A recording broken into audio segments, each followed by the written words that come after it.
Ser podcast. We've been gone for such a long time that I'm almost afraid to go home. A long road is a long, dragged out imagination where things can go wrong, but we keep rolling on.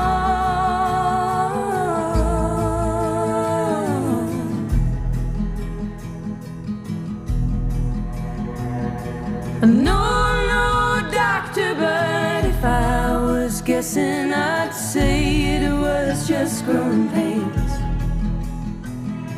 And painful as growing is, we can't forget it's hard to get to taking the reins, and we'll all be okay.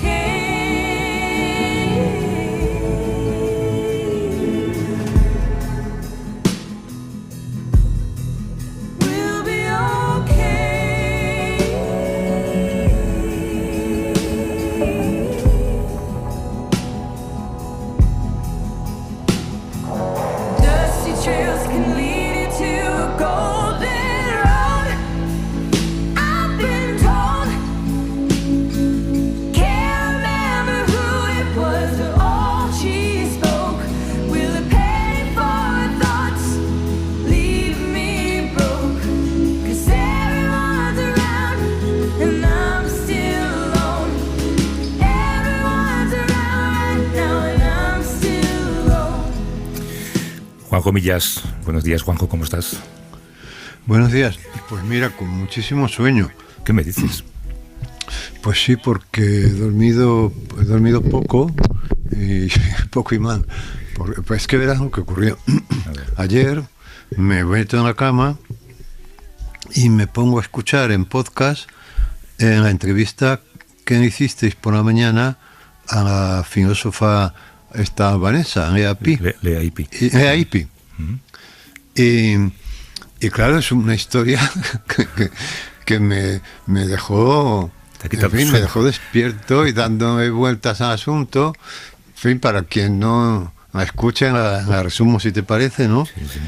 Es una filósofa, en fin, muy importante, que vive en Londres, que nació en la Albania comunista, y que ella era una niña comunista, y además muy buena comunista, porque era una niña, en fin, muy apasionada con todo, y entonces contaba que ella en su casa no notaba ese entusiasmo comunista que ella vivía en el colegio, y todo esto, no sé, que un día, por ejemplo, murió un líder, no me acuerdo, comunista, y llegó a su casa y le dijo a su abuela, apesadumbrada, ha muerto fulano y tal, y la abuela decía, sí, pero mira qué tarde tan buena te he preparado, como que no queriendo hablar del asunto. Y entonces a la niña se le fue instalando una especie de disonancia cognitiva, ¿no? Pero que no era consciente, o sea, ella, porque todo esto es a toro pasado, ¿no? Ella era una comunista furibunda, una niña comunista, y tal, pero algo, sin ser consciente, algo decía que en su casa ocurría algo, pero no era consciente de ello. Ella había sido educada para ser esa comunista furibunda, mientras que sus padres habían vivido esa transición hacia el comunismo y sabían dónde estaban, ¿no? Bueno, ya, pero quiero decirte que lo que te quiero decir es que los padres eran disidentes, digámoslo ya, pero no podían demostrarlo porque se jugaban la vida, ¿no? Uh-huh. Y por lo tanto no podían decir a la niña, mira, nosotros no estamos de acuerdo con este sistema político, somos disidentes, pero como los niños, además, lo que mejor oyen es lo que no se dice, la niña escucha. Pero todo esto, digamos, de manera inconsciente. No es que la niña dijera, mis padres no tienen este entusiasmo por el comunismo. No. Pero ella, en algún lugar de su mente, se va instalando una disonancia cognitiva, ¿no? Entre lo que, bueno, hasta que llegan a la democracia, cae el muro de Berlín, un año después llega la democracia a Albania, entra en el sistema capitalista y tal. Ahora lo entiendo. Claro, entonces sus padres le dicen, es que nosotros éramos disidentes.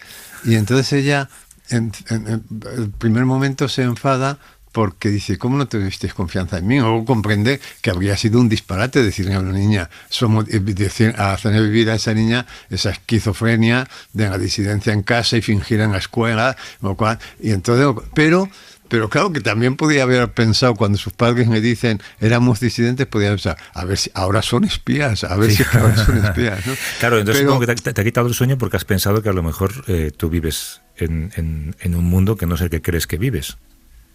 claro, A lo mejor todos te estamos engañando, ¿no? Y todos te estamos haciendo creer que sí, vivimos.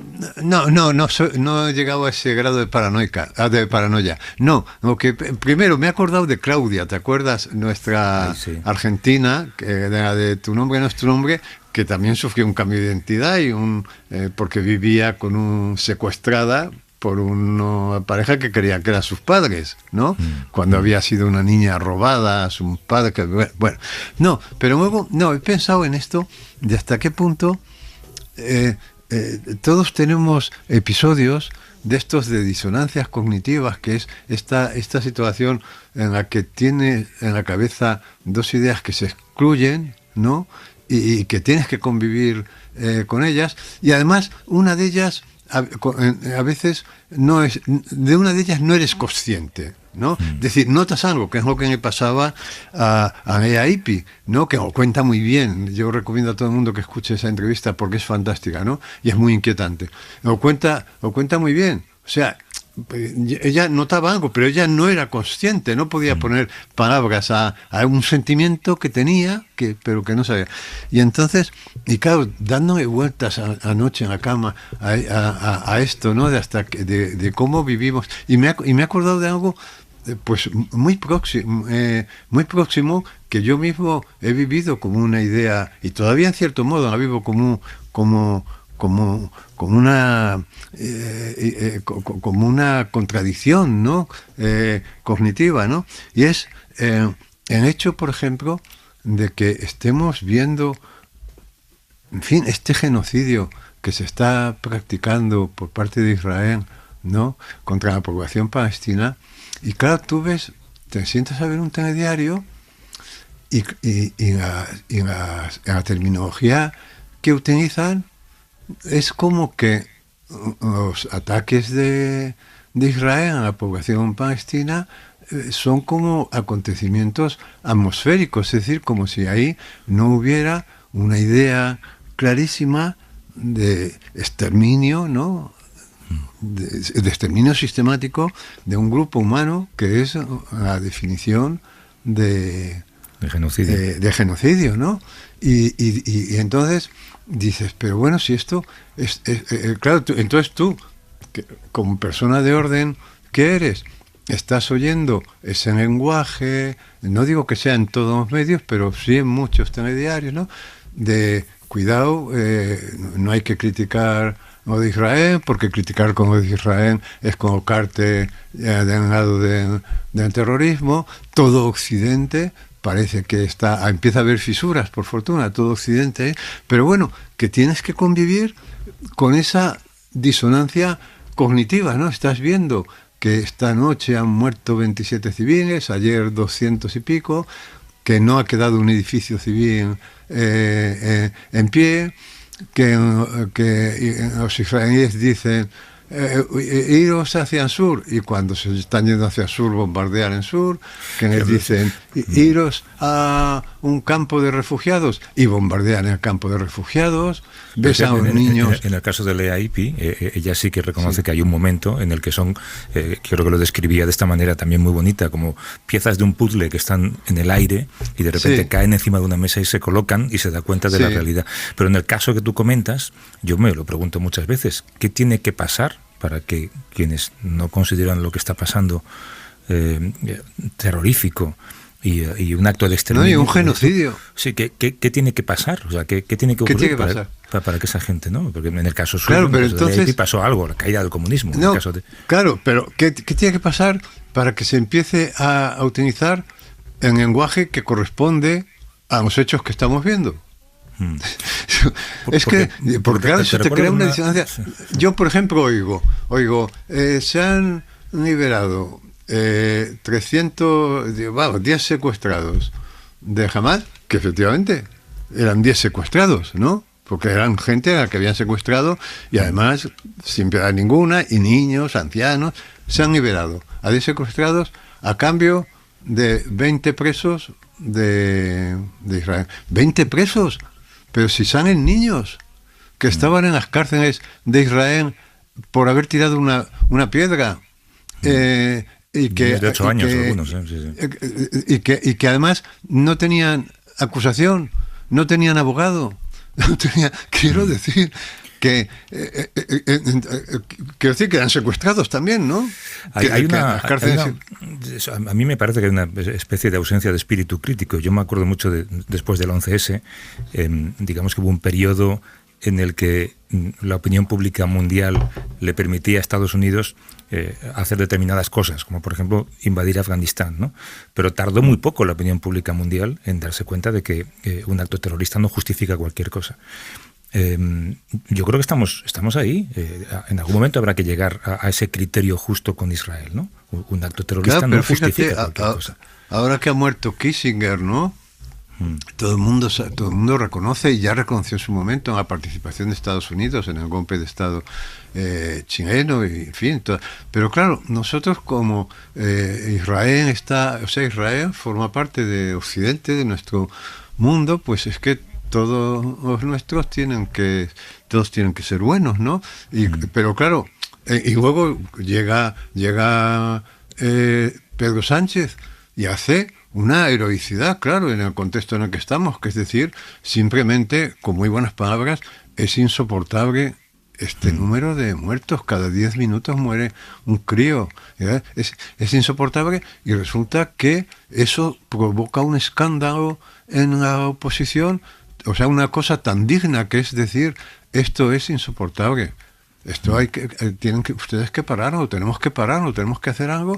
Y entonces el problema para Feijóo es que ha habido un asunto, un problema diplomático. Pero hombre, ¿no ha visto usted las imágenes de los niños que han tenido que ser sacados de las incubadoras porque no tenían electricidad? Pero es que no ve todos los días los bombardeos dirigidos a objetivos civiles.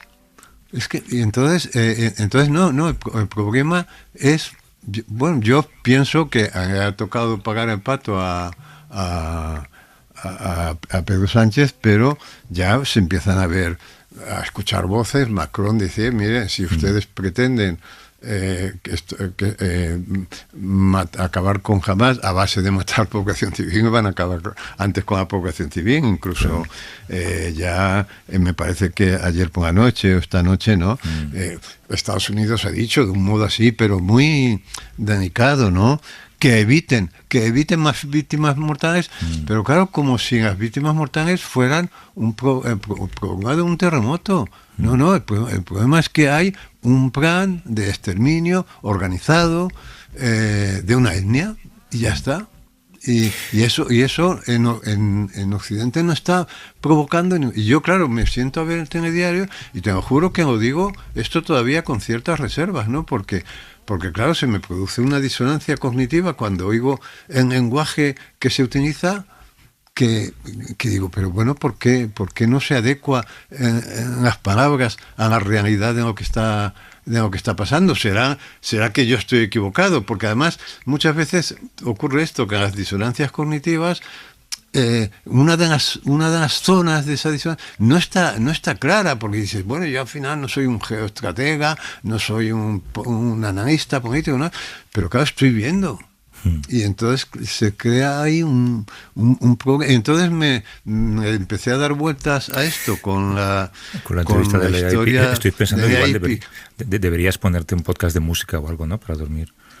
Claro, pero es que por la noche tengo la oportunidad de escuchar cosas que se me han escapado durante el día, interesantes, y bueno, pues una siesta después de comer a lo mejor, ¿no? Para compensar. No sé, chico, pero de verdad que es que bueno, primero lo de esta mujer que lo contaba también estas situaciones, ¿no? En las que vivimos permanentemente en los seres humanos, ¿no? Estás oyendo algo en la tele y notas como hay una molestia, pero no sabes de dónde viene, ¿no? Y luego, como la vida te está distrayendo continuamente con cosas, ya te entras en otra cosa.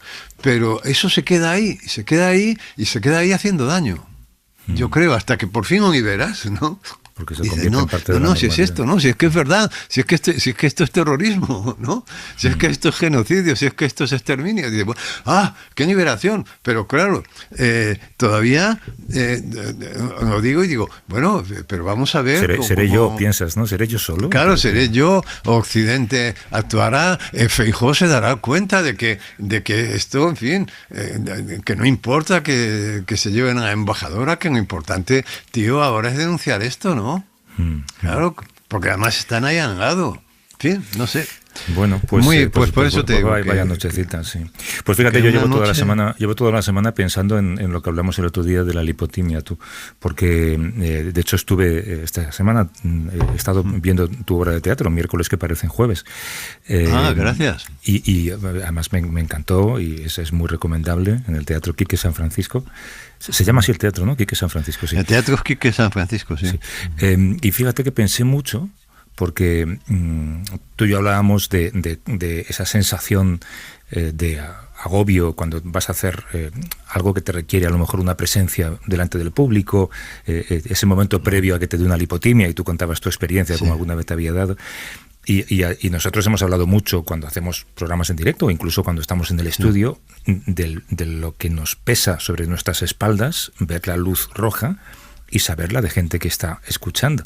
Entonces, claro, viendo tu obra, la de Miércoles que parecen jueves, Clara Sanchis, que está sola en el escenario, yo me preguntaba, y es que está fantástica además en la obra, yo me preguntaba qué pasará por su cabeza un minuto antes de salir. Porque es que es una hora y media ella sola.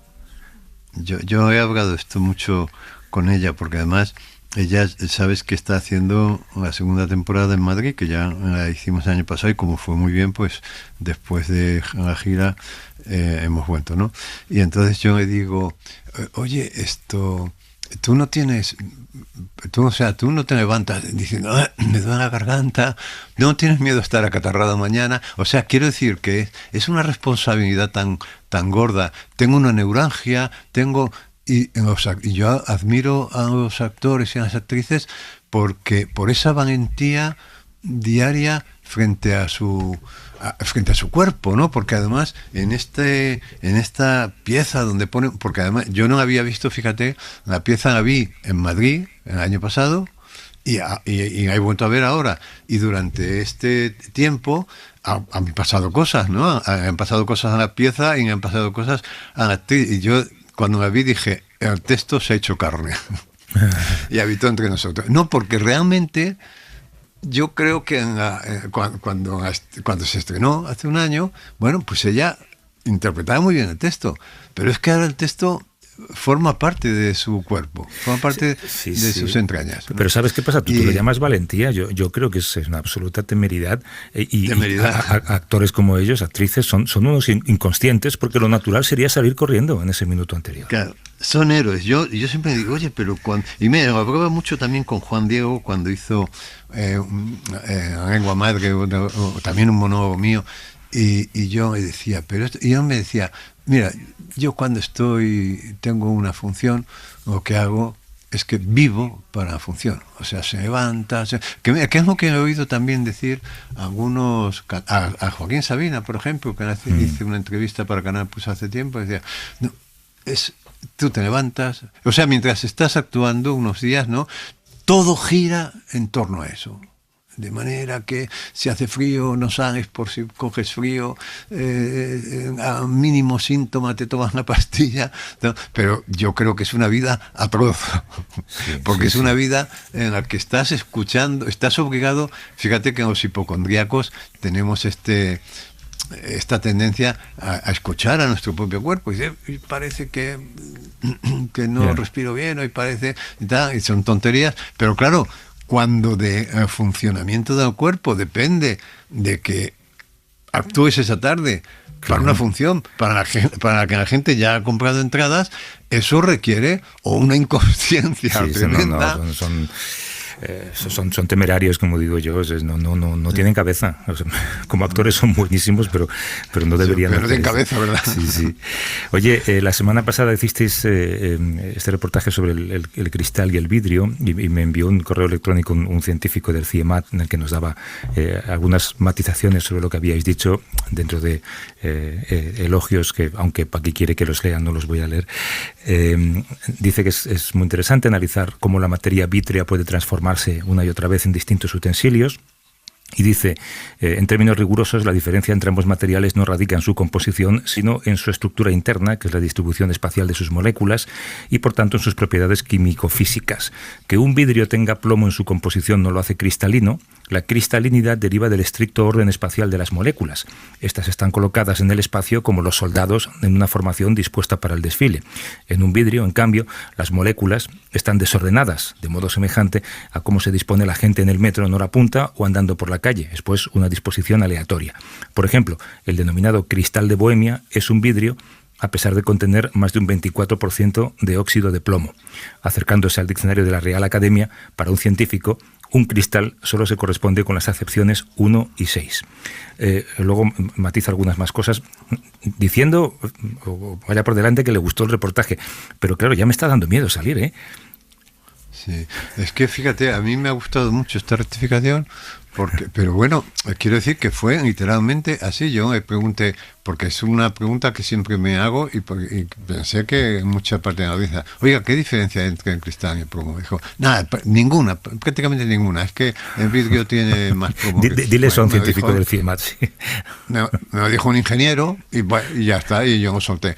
Ahora, lo que me ha gustado de la rectificación que nos han hecho, aparte de que hemos aprendido, es el misterio de que algo puede parecer completamente distinto simplemente, o sea, conteniendo los mismos elementos, simplemente porque la distribución de sus moléculas es diferente. Porque hace años, es que me ha recordado que hace años yo estaba leyendo un libro de piedras, no sé por qué estaba leyendo un libro sobre piedras, sería eso, no sé, yo recuerdo que era sobre piedras.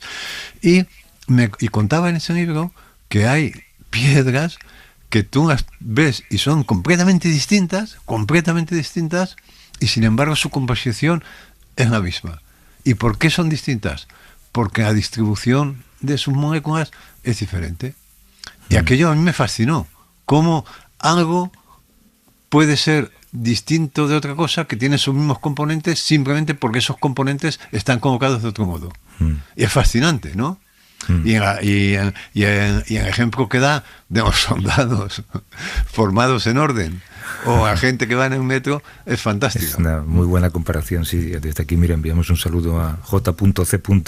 que trabaja en el Centro de Investigaciones Energéticas, Medioambientales y Tecnológicas en el CIEMAT.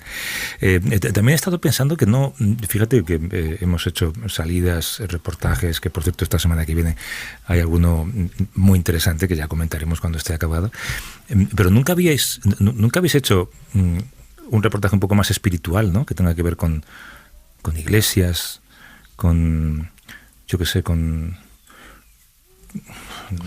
No, hicimos un reportaje en una iglesia desacralizada. Nunca habéis ido a una iglesia, ¿no? Hombre, fuisteis a una tienda de chinos que había sido una iglesia desacralizada. Sí, que había sido una iglesia. Sí, pero es verdad, no hemos ido nunca... ¿Qué podíamos? Es verdad. ¿Te está ocurriendo algo? No ha ocurrido nada, solo que me extraña que estando tan presente la Iglesia en nuestras vidas, en toda la información, en todo lo que ocurre. Oye, por cierto, hablando de la Iglesia, es que, fíjate, mira, estas asociaciones, aquí no hay disonancia cognitiva, aquí lo que hay es asociación de ideas. No sé si has estado escuchando el informativo local que han hecho antes de las 9. Estaba repasando cosas mientras tanto. Estaba repasando, ya me imaginaba. Bueno, pues han estado hablando de los problemas de la vivienda en Madrid, ¿no? Y entonces han dicho que claro, que los propietarios de pisos se han dado cuenta, que alquilan pisos, de que es más rentable alquilarlos por habitaciones. Es decir, que están convirtiendo a Madrid entero y a España, yo creo, por lo menos a grandes ciudades, en pensiones de posguerra. En Minan, en Saúl, de donde sacan una o dos habitaciones más, no hay lugares comunes, excepto el baño y la cocina. Y claro, cuando la gente llega, se mete en su habitación, vive en su habitación, sale a la cocina a hacerse una tortilla o lo que sea. Y entonces decían que en Lavapiés una habitación valía 685 euros. Sí, sí. Una habitación. En un piso, ¿no? por el que antes igual pedían 1.000 euros y ahora sacan 3.000 alquilándolo por habitaciones. Claro. Bueno, han dado varios ejemplos en Denicias, en Santa María de la Cabeza, varios casos, así que tampoco sigamos solo en centro, ¿no? Y resulta que el otro día yo estaba leyendo, estoy siguiendo mucho estos temas de la vivienda, porque es que me parece increíble que los gobiernos locales y nacionales y de todo tipo no sean capaces de meter mano a este asunto, tratándose de una necesidad de primer orden, ¿no? Que además está consagrada en la Constitución, ¿no? Dice, no, mire usted, estos son las leyes del mercado. Resulta que todo Madrid y todo el centro de Barcelona se han convertido en parques temáticos para turistas, han expulsado a la población, o quedan 4 héroes y no hay donde vivir. La gente vuelve a casa de sus padres. Bueno, es que el porcentaje que estaba leyendo yo de hace 2 días, creo que es que como no sé, es como la mitad de la población no tiene donde vivir, ¿no? Y en la misma página, no sé, en la misma página, en la página siguiente venía una noticia curiosísima, ¿no? Y es que hay un cardenal norteamericano, ¿no? que vive en un piso en Roma, que vive en un piso de Raymond 400 Burke, metros. 400 metros cuadrados, 400 metros cuadrados. Eso es nivel Rocco, ¿no? Bueno, haces bien, porque ahora me traes a la memoria Rocco, pero espera, este hombre vive en un piso de 400 metros. Quiero decir, imagínate que Jesucristo nació en el portal de Belén, que estos días estamos poniendo imagínate ya que lo aceptamos, ¿no? en las casas, imagínate. Y cobra del Vaticano 6.000 euros al mes. Y por lo visto este hombre, que se llama Raymond Burke, no es muy partidario del Papa, ¿no? Y entonces el Papa ha decidido castigarle porque le critica mucho y tal, bajándole el sueldo. Un poquito, me imagino. No sé si le bajará, le quitará algún metro cuadrado también. Pero es que, efectivamente, mira, la memoria va saltando y tú has dado el salto al caso de Rocco Barrena, que es un cardenal nuestro, ¿no? Obispo, no sé si es obispo o cardenal, ya está jubilado, que ¿tú me recuerdas que iba a todas las manifestaciones del PP y de la extrema derecha con una gorra de visera y unas gafas de sol? ¿O recuerdas aquellas escenas, no? Sí. Bueno, pues Rocco Barrena, cuando se jubiló, se instaló, porque antes vivía en el Palacio Episcopal, me imagino, ¿no? Se instaló en un piso de 370 metros cuadrados, valorado en 2015, en 2 millones de euros, que era espectacular porque está además allí cerca de acueducto, o del viaducto, perdón, y en la calle Bailén, si no recuerdo mal. Sí, en la calle Bailén tiene vistas a San Francisco en Grandes, y entonces el piso estaba muy bien, pero él lo reformó para que estuviera mejor. Y entonces, en la reforma se hizo un espectacular dormitorio con esto que decimos baño en suite, ¿no? Vestidor y baño. Sí. Vestidor y baño en suite, ¿no? Y luego en los planos que algún periódico publicó, porque no sé cómo se hicieron públicos, se veía la reforma, ¿no? Y se veía su dormitorio y tal y cual, y luego se veían 2 habitaciones pequeñitas, y en una ponía monja 1 y en la otra ponía monja 2, porque estaba atendido por 2 monjas, no, esas eran sus asistentas, ¿no? Y entonces yo digo, pero bueno, aquí no hay disonancia cognitiva, aquí lo que hay es una cosa de decir, pero ¿cómo es posible que en la iglesia que pregona la pobreza y que, en fin, el Hijo de Dios, en fin, nació en un portal calentado por una vaca y un buey y tal, haya llegado a esto de que los cardenales vivan en pisos de 300, 400 metros cuadrados y que además eso sea normal? Porque eso es normal, al mismo tiempo que la población está teniendo unas dificultades enormes para alquilar no ya un piso, sino una habitación, con todo lo que eso significa, ¿no? De no poder hacerse planes de vida. Pero ¿tú crees que bajaría a la calle, en la calle Bailén, y no hay más que pasear un par de manzanas y te encuentras pues plazas en las que hay gente sin techo, y que él pensaría, qué disonancia más extraña, ¿no? Sí, me voy a llevar a uno, a la habitación 18 de mi casa, ¿no? No me suena. No me suena. Oye, Iba, ahora que dices esto, me recuerdo lo que comentabas la semana, no era la semana pasada, hace un par de semanas o algo más, sobre las casas que empiezan a ser tan pequeñas, o habitaciones que empiezan a ser tan pequeñas, en las que hay que buscar huecos para almacenar cosas. Claro, estaba pensando que lo contrario seguramente es lo que le pasa a alguien que vive con 2 monjas en un ático de 400 metros cuadrados, que el problema es el contrario, es como lleno esta habitación, no tengo nada que poner aquí, ¿no? Espacio de almacenaje, se dice. Espacio de almacenaje, sí. Claro, lo más extraño que tú has visto, que es debajo de los escalones pequeñas con puertas, ¿no? En una casa en la que los techos eran un poquito más altos, una casa de 20 metros. Esto en ese programa que hemos comentado a veces de arquitectura que ponen en A2, ¿no? En una casa que los techos eran un poquito más altos, no mucho más, o sea, no como para sacar 2 pisos, pero sí como para instalar una cama arriba, ¿no? Aunque son esas camas que estás boca arriba y parece que estás en el ataúd porque tienes el techo. Y si te da un sobresalto y te incorporas, te das en la frente y te matas. Te das en la frente, sí. Pero bueno, en el aprovechamiento en 20 metros cuadrados habían hecho un sobrepiso allí simplemente para acostarse, porque no había que andar a gatas. Perdona. Y en las escaleras que subían, que a mí aquello me pareció maravilloso, cada escalón era un cajón. Sí. Eran espacios de almacenaje. Y ahí metían la ropa interior, me voy a vestir, y bajaba hasta abajo, porque el primer escalón tenía los calcetines, el segundo los calzoncillos. Sí. Y entonces estamos viendo por un lado esto, pero por otro lado una exhibición de viviendas, claro, porque a mí es que me gusta mucho ver casas.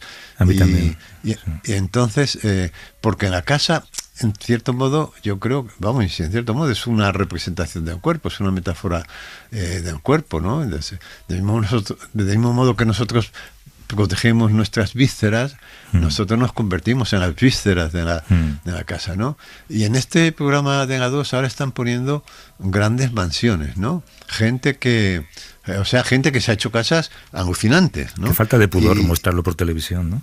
Claro, y yo digo, a mí me viene muy bien porque me gusta, pero yo digo, oye, esta gente no me ha bastado con hacerse la casa y vivir muy bien y tal y cual, sino que además llaman a un programa para mostrarla, ¿no?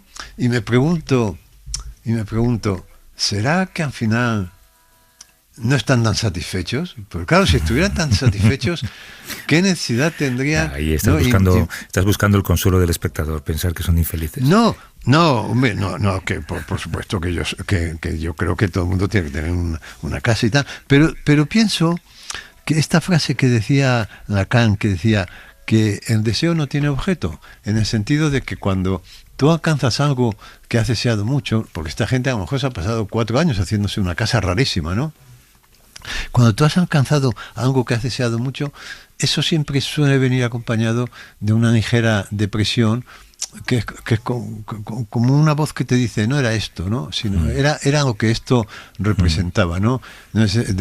Me acuerdo de la frase esa famosa de Teresa de Jesús, ¿no?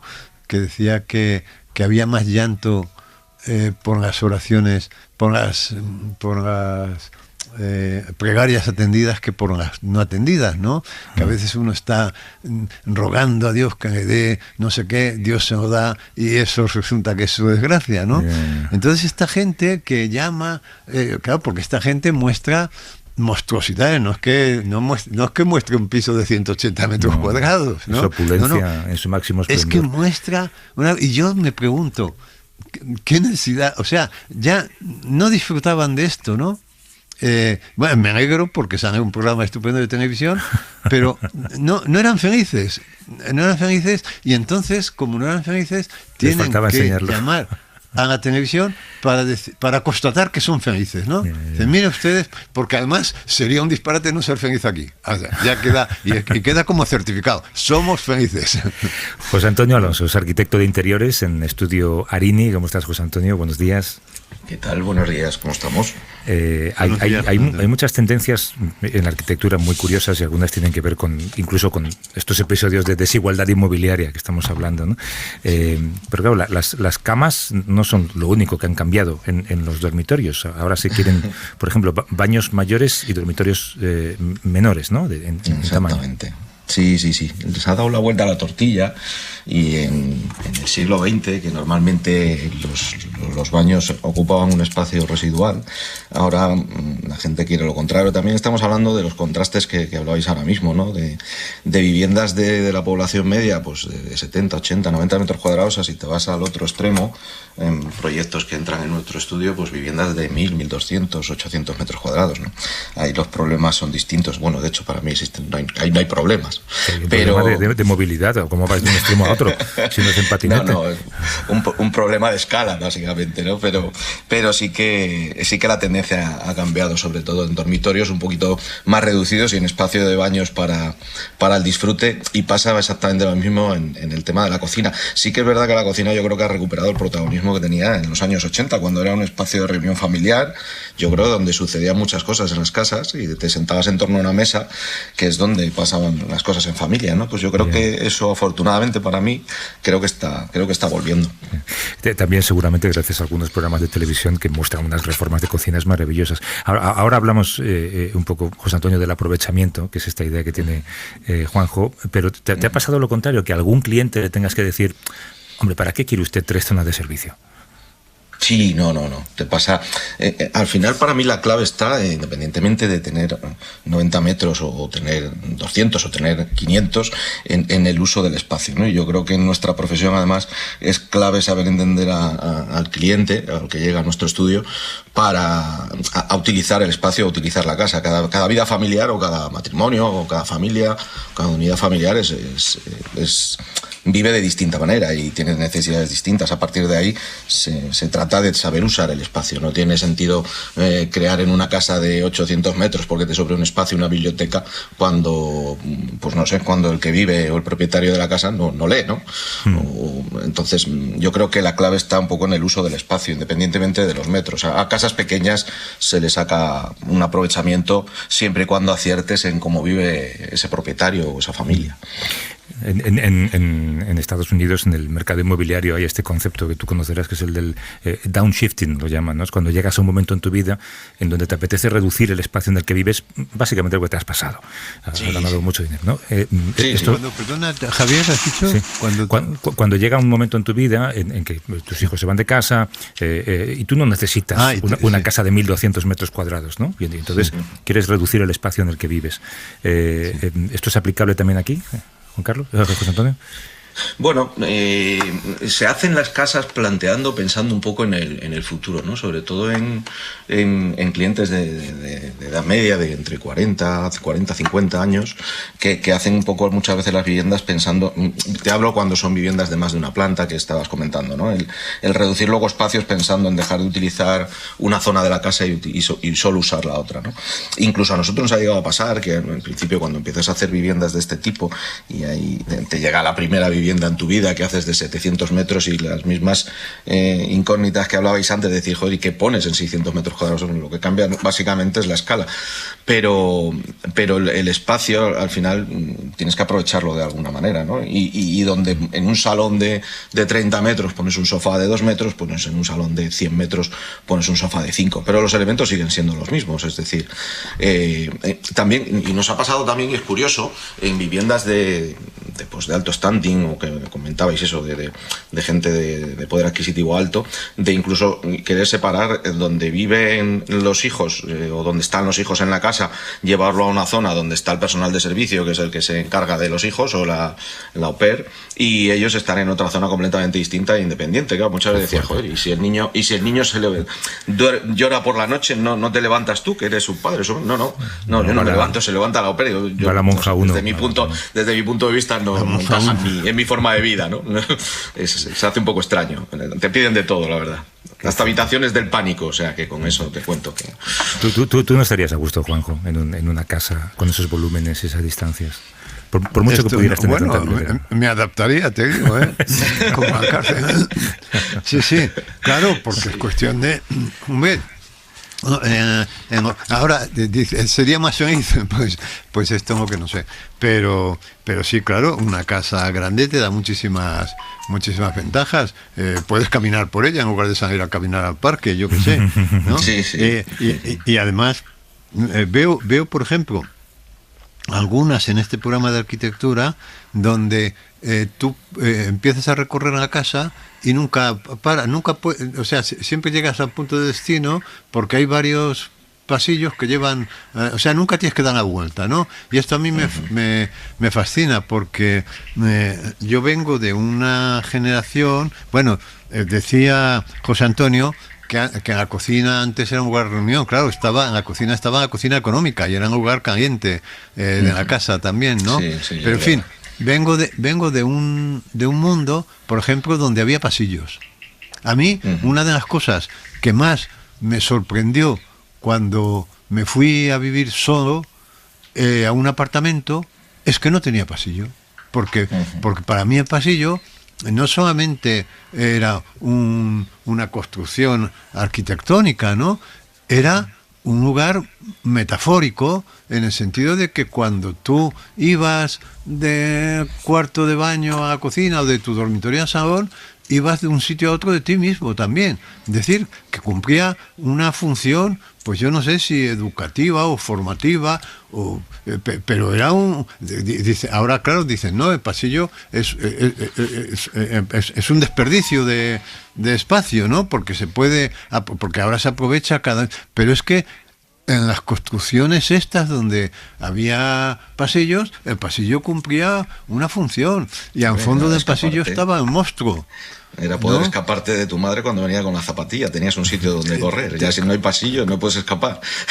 Claro. Y entonces a mí la desaparición de los pasillos, sin que haya producido una conmoción, han habido revueltas, sin revueltas y tal, me ha parecido, no sé cómo han vivido estos arquitectos. Es decir, los arquitectos dijeron, vamos a quitar los pasillos, pero entre ellos no hubo un debate moral de decir, oye, no, pero es que el pasillo no es solamente un lugar de instrucción, es algo más, es un espacio moral, ¿no? Sí.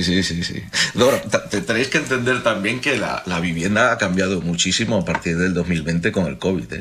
O sea, ha sido un punto también de inflexión muy grande a la hora de que el cliente o cuando alguien quiere acceder a una vivienda o reformar una casa, la forma de vivirla, de plantearla. O sea, marcó para mí un antes y un después, por lo menos en todos los años que llevo de profesión. ¿Pero en qué se nota, por ejemplo? Hubo muchísima gente que el haber vivido el confinamiento desde dentro de una vivienda en el que tenías o poca luz o estabas acostumbrado a hacerlo de una manera, y el estar encerrado en casa se convertía a utilizarla de otra, o el no tener un espacio de terraza o de jardín, hizo a mucha gente. Nosotros, por ejemplo, nos llegaron varios proyectos de gente que cambió de vivienda y buscando terraza o espacios abiertos a la hora de buscar un inmueble o buscar un piso donde vivir. ¿Dónde son los lugares más particulares en los que habéis buscado zona de almacenamiento? Zona de almacenamiento, pues mira, en falsos techos, en pisos chiquititos, que Falsos es donde techos. básicamente es donde aparece ese problema. En falsos techos el aparecer, pues eso, una trampilla, un altillo, un armario, que era bastante habitual en viviendas de los años 60, Sí. 70. Incluso poder esconder, pues eso, calderas o termos de agua caliente en falsos techos donde hay poco sitio. Lo lógico que comentabais antes, eso, pues espacio debajo de escaleras. También es verdad que antes no existía el canapé debajo de la cama. Había somier o un somier con patas, y ahora pues el canapé en muchas funciones se convierte prácticamente en un armario más, incluso donde almacenar bicicletas desmontadas. Te quiero decir que Sí, en pero espacios mira, pequeñitos... Es ese otro espacio, el canapé, ha Sí. quitado un espacio de debajo de la cama, que era un Sí, espacio sí. también moral, que Era para el era monstruo, espacio donde había monstruos, donde tú te escondías. Efectivamente. Y lo han eliminado también Bueno, sin bueno, que pero haya a habido cambio ninguna... tienes espacio para meter un cadáver, como dijiste el otro día. No, más de un matrimonio de cadáveres. Oye, José Antonio, ¿cuánto hemos comentado algunos programas de televisión? A mí también me enganchan estos en los que una pareja ve 3 casas y tiene que decidir entre las 3, ¿no? Y estás Sí. ahí diciendo, no, que se queden con la segunda, hombre, ¿dónde van con la primera? ¿Cuánto daño os han hecho a vosotros como arquitectos estos programas? Bueno, los programas sobre decoración y demás, y sobre todo también internet, en cuanto a páginas como Pinterest, Instagram, te llegan clientes con bombardeo de imágenes, con cantidad de cosas distintas que les pueden gustar. Y es verdad que cuando tú tienes un proyecto y tienes que tener un briefing de necesidades que tiene el cliente, está bien lanzar ideas, o tienes que saber por dónde el cliente quiere llegar. Pero sigo haciendo hincapié en lo mismo, ¿no? Que al final para nosotros es más clave que el cliente nos explique el uso de la casa o su forma de vida, independientemente luego, lógicamente, del gusto que tenga, ¿no? Pero porque al final el cliente, cuando recurre a ti, es porque ve tus proyectos y le gusta lo que haces, con lo cual eso se convierte en muy fácil. Pero es eso, que al final el llegar a ti el cliente a través de algo que ve y dar con la clave de lo que necesita, a veces es complicado. Y te Oye, cuesta José, mucho con algunos clientes que a lo mejor te pidan, yo qué sé, que te digan, quiero una cascada de agua en mitad del comedor. ¿Te cuesta mucho no levantar las cejas? No sé disimular. Entonces, le suelo decir al cliente que si él quiere hacerlo, después de insistirlo, pues al final, pero te empiezas a encontrar que no estás cómodo en un proyecto. Nosotros ten en cuenta que muchas veces acabamos casi más de psicólogos que de decoradores, ¿no? Y cuando un cliente te empieza a llevar a su terreno, y no se me entienda mal, porque sí que es verdad que nosotros tenemos obligación de hacer la casa de sus sueños o la casa de los sueños de la persona que acude a ti, pero creo que al final tiene que fluir todo en común. Es decir, si el cliente llega al profesional, y el profesional tiene la obligación de adaptarse en cierta medida a él llega a ti pues porque le gusta un poco lo que tú haces. Es como si tú, no sé, mal comparado, ¿no? Como si le pides a Julio Iglesias que cante una canción de AC/DC, ¿no? Si quieres canciones de AC/DC, recurres al tipo de cantante que se dedica a hacer ese tipo de música, ¿no? Pues con nuestra profesión pasa lo mismo. Hay tantos profesionales y la decoración ha llegado tanto a niveles que antes no llegaba, porque se tenía el concepto de que era algo caro, ¿no? El acceder a un decorador era algo caro y se ha universalizado más. Pues eso, el cliente, a mí particularmente, cuando me pide cosas que me chirrían o que sabemos que no van a quedar bien, le insistes en que no es el camino adecuado. Hay a veces que te haces con él y otras que no, pero es complicado disimular esas situaciones.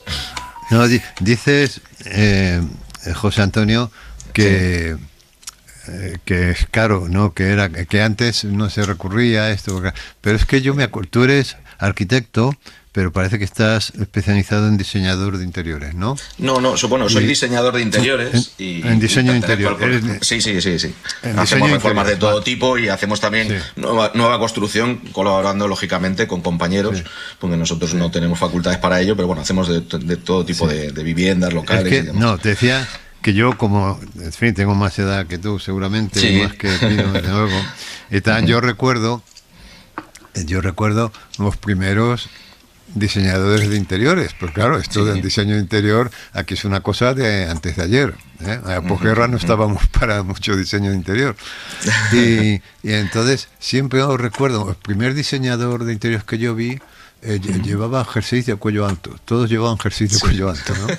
Y entonces, sí, pero era mucho el estereotipo. y entonces entraban en las arquitecto, casas, ¿no? entraban en las casas y decían, aquí hay que poner un aplique. Fue una época en la que estaban de moda los apliques, ¿no? Hay que quitar las bombillas. Y entonces recuerdo que había mucho escándalo, digamos, entre las clases medias en ascenso, porque contratar a alguien que te hiciera el diseño de la interior de la vivienda se consideraba humillante, porque decía, pero tú no sabes dónde quieres vivir. Es decir, se consideraba un gasto superfluo y en cierto modo humillante, porque era como admitir que tú no tenías gusto, ¿no? Y entonces no sabías decorar tu interior. No sabías decorar tu interior y entonces tenías que ir al diseñador del Corte Inglés o a donde fuera y decir, oiga, mire, póngame usted el salón porque yo no sé el salón que quiero, ¿no? Y se vivía un poco así, ¿no? Bueno, se tenía el concepto de que hacer una obra a través de un decorador, yo te hablo que yo empiezo en este mundo del diseño en los años 90, pero se tenía el concepto, sobre todo se recurría al decorador, yo creo que más de cara cuando alguien abría un local de hostelería, una tienda o algo, sobre todo en la zona norte de España, que yo soy de Cantabria. Pero a nivel llano de la población, digamos, de nivel medio, el recurrir a un decorador para una vivienda era impensable. Y a día de hoy prácticamente damos cuenta de que en la tienda de muebles como tal, o la mueblería, que se llamaba en mi tierra o en mi zona en el norte de España, la mueblería, prácticamente no es que esté pasando a la historia, pero se recurre o se va a la tienda de muebles ya normalmente o casi en muchas de ellas bajo cita previa, y muchas veces casi en algunas atienden a través de decorador o de profesionales. Es decir, se está dando la vuelta a la tortilla y el acceder a un decorador para un proyecto prácticamente está a la orden del día. O sea que... José Antonio Alonso, que es arquitecto de interiores en Estudio Arini. Oye, gracias por la conversación, José Antonio. Gracias a vosotros, un Un placer. abrazo, cuídate mucho. Y Juanjo, me he quedado con las ganas de saber si tienes armario para las pastillas. Esto también se ha quedado antiguo, yo creo, ¿no? Lo tengo en la cocina. No en un Sí. botiquín Pero tradicional, es como un botiquín. porque tengo muchas. Pero con su puertecita, con sus bisagras y su cierre, todo. Sí, es un armario cerrado. Ya, vale. Esto a lo mejor hay que modernizarlo un poco. Juanjo, hasta la semana que viene. Un abrazo. Venga, un abrazo, cuídate. Para no perderte ningún episodio, síguenos en la aplicación o la web de la SER, Podium Podcast o tu plataforma de audio favorita.